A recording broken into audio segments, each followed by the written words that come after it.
For what purpose does the gentlewoman from New York rise?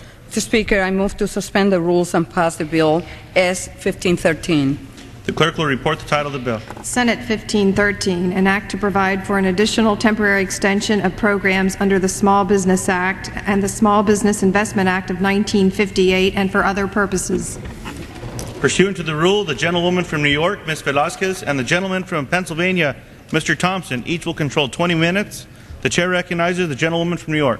Mr. Speaker, I ask unanimous consent that all members have 5 legislative days to revise and extend their remarks and include extraneous material on the bill under consideration. There is no objection. It's so ordered. Mr. Speaker, I yield myself as much time as I may consume. The gentlewoman is recognized. All of us on both sides of the aisle agree that America's small businesses will be the cornerstone of our economic recovery. Not only are small businesses more nimble and better able to respond to economic turbulence, but after losing their jobs, many Americans turn to entrepreneurship as a new source of income. This ingenuity has led us out of previous recessions.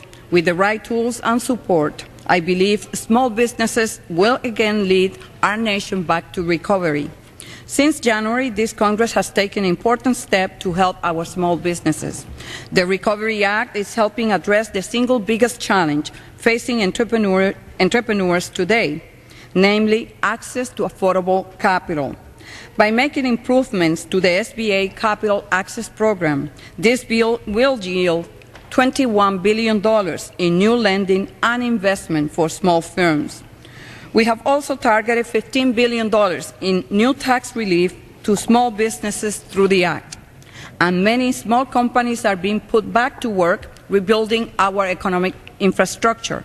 In fact, small businesses which dominate trades like construction and engineering can expect to see $30 billion in infrastructure opportunities thanks to the Recovery Act. However, our work on behalf of small businesses does not stop there. In May, this body passed bipartisan legislation to update and improve the SBA's entrepreneurial development programs. These initiatives have a solid track record of success.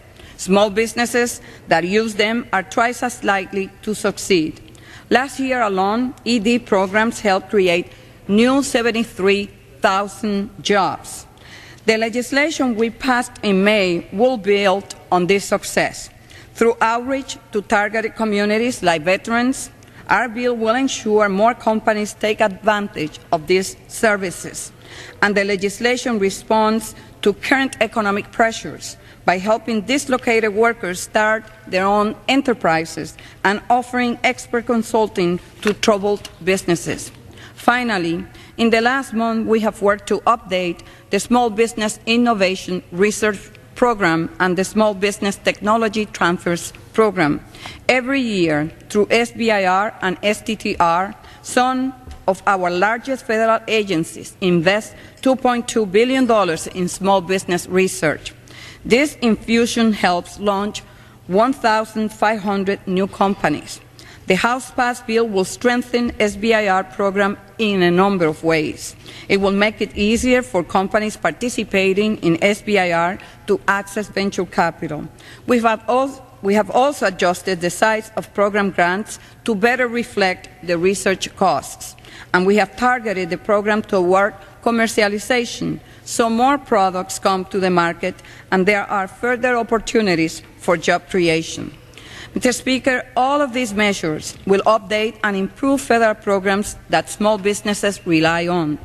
As we speak, the committee is continuing work with our counterparts in the Senate to finalize these bills, prepare them for final passage, and get them to the President for his signature. However, as the current programs as SBA expired at the end of this month, we must pass an extension so that our legislative work can continue. The bill before us will keep the existing initiatives at the SBA running for another 60 days. This will allow us time to finalize these measures and prepare them for final passage. I urge my colleagues to vote yes on this measure, and I reserve the balance of my time. Reserves balance for time. Gentleman from Pennsylvania. Mr. Speaker, I yield myself as much time as I may consume. Gentleman's recognized. Mr. Speaker, I rise today in support of the Chairwoman's request to suspend the rules and pass S 1513. The bill is very simple.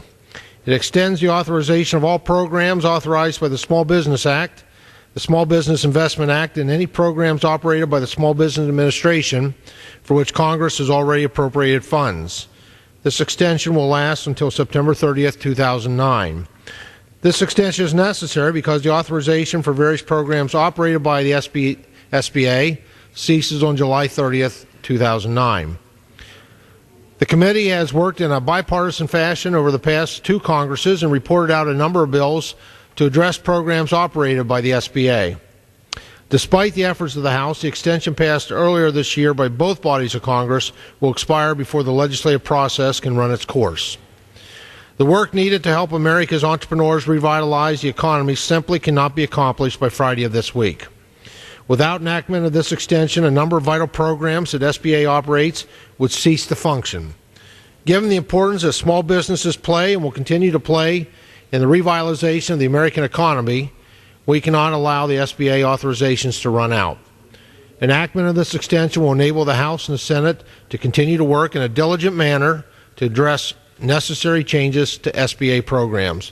I urge all my colleagues to suspend the rules and pass S 1513, and I reserve the balance of my time. The gentleman reserves the balance of his time. The gentlewoman from New York.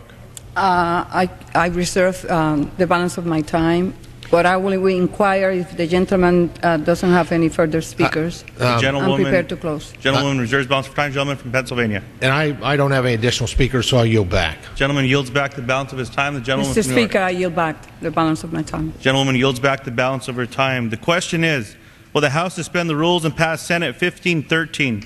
Those in favor say aye. Aye. Those opposed, no. In the opinion of the chair, two-thirds being the affirmative, the gentleman from Pennsylvania. Certainly support this bill and what it does. I do object on the grounds that a quorum is not present. I just make a point of order that a quorum is not present. Pursuant to Clause 8 of Rule 20 and the chair's prior announcement, further proceedings on this motion will be postponed.